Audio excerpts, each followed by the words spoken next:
Before Joe Biden had defeated Donald Trump in the 2020 presidential election, only one presidential election had resulted in massive violence against the federal government, and that, of course, was the election of 1860, which was as divisive as any in history, and it plunged the United States into the Civil War. That alone makes it difficult to claim a parallel with the 2020 election, despite Donald Trump's repeated false assertions that he actually won, which in reality he didn't. But to this point, there are no signs of a bloody internecine conflict that ends with at least 620,000 deaths. So in some ways, Trump's big lie about the 2020 election is not as bad as the lies that caused the Civil War, but in other very important ways, however, it's much worse. First, though, one must understand the 1860 election, which came at a political moment fraught with danger.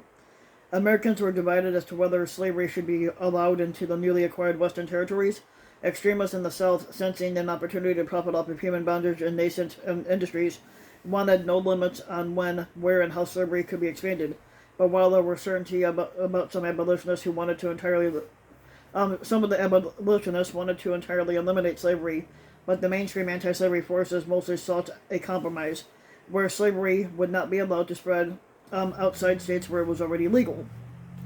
Even that was too much for the pro-slavery forces, who were worried that anti-slavery states in Congress would eventually be able to outvote the slaveholder states and compel them to get rid of their peculiar institution. But when the Whig Party disintegrated because it wouldn't take a firm stance on the slavery issue, and the Republican Party rose from its ashes on the platform of barring slavery in the West, the Southerners made it clear that they were ready to secede if a Republican became squatter, or like president. The first time that they made this threat was during the 1856 election, and it proved unnecessary. Republican nominee John C. Fremont was decisively defeated by the Democrat James Buchanan, and even with the former President Millard Fillmore potentially siphoning off votes on the xenophobic Know-Nothing ticket, similarly, Trump foreshadowed his 2020 actions by refusing to say if he would accept losing to Hillary Clinton in the 2016 election, although his victory rendered that threat moot, and Clinton conceded anyway. But the crisis came 4 years later in 1860. Abraham Lincoln, the Republican nominee, had got just under 40% of the popular vote, but that was enough to win it against an opposition that was split three different ways. The Democrats had fractured after nominating Stephen Douglas, who alienated both pro-slavery and anti-slavery forces by arguing that individual states should be allowed to decide the issue for themselves. The Democrats who opposed slavery, by and large, fled to Lincoln, while the pro-slavery Democrats nominated John Breckinridge as a third-party alternative. Further complicating the matters, the former Whigs who wanted to avoid the slavery issue altogether had flocked to their own candidate, John Bell.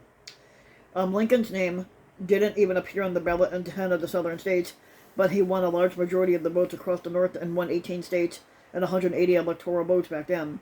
Breckinridge was a distant second in the electoral count, carrying 11 states, but only got 72 electoral votes, while Douglas finished second to Lincoln in the popular vote, but only won one state. So Lincoln was the clear winner, and 11 southern states ultimately followed through on their vow to secede from the Union. People have previously written about Buchanan, who was a reasonable contender for the title of worst squatter ever, or like worst president ever, other than Trump. He was president throughout the 1860 election, but wasn't even up for re-election after Democrats refused to renominate him. Buchanan was openly sympathetic to the pro-slavery faction. He blamed the abolitionists for supposedly agitating the South, and believed that those states had a right to secede, instead of working with the President-elect Lincoln to try to stave off the wave of Southern secession, and perhaps prevent the Civil War. Buchanan made a point of doing nothing.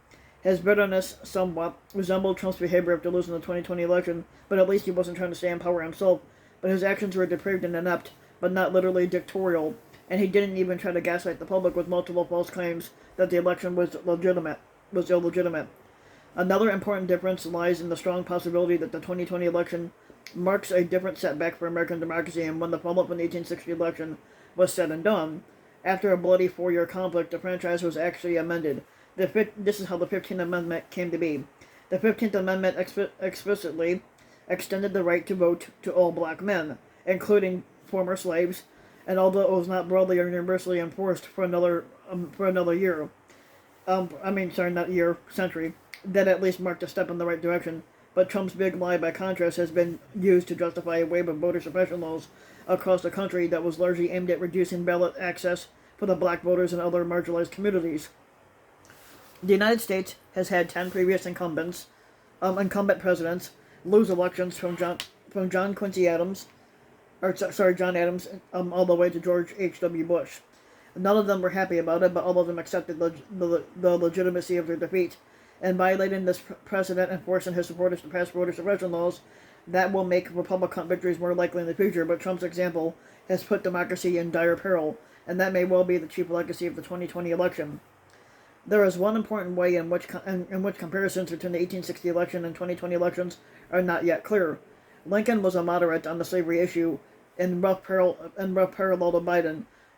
Was depicted as a fire-breathing radical by his opponents. He eventually decided that the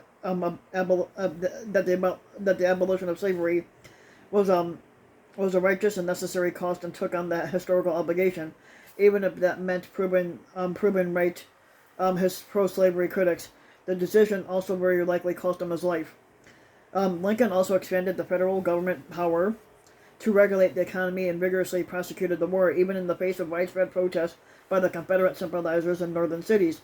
If your critics are going to accuse you of being extreme no matter what you do, he reasoned, there's no longer any excuse not to do the right thing. It took Lincoln rather too long, arguably, to learn that lesson, and Biden has likewise been absorbing it quite slowly, allowing his more ambitious programs to be watered down or jettisoned altogether by the resistance of the closet Republicans like Joe Manchin and Kyrsten Sinema. None of these arguments cancel out the obvious ways in which the 1860 election had far worse consequences, at least to this point, than the one in 2020. But Trump's big lie seems unlikely to fuel hundreds of thousands of deaths, and try as they might, Republicans cannot literally roll back the clock to a time when women and people of color couldn't fucking vote at all, and when many of them were viewed as property. Even so, the fact that the comparison is not ridiculous is deeply troubling. We've had other controversial elections, from the tangled mess of 1876 to the Kennedy-Nixon nail-biter of 1960, to the Hangin' Chad election of 2000, which was settled by a 5-4 Supreme Court decision. The 2020 election, in contrast, ought not to have been so divisive, and only became so because one man's cult of personality was so powerful that his delusions created a malignant normality. Which of these two elections will ultimately be more destructive? It's too early to know for certain, but history will have to be the one to fucking judge it. So if you like the video, give the video a like and subscribe to my channel, RBW King, and also hit the notification bell so that you'll be notified when the new video comes out, and thanks for listening.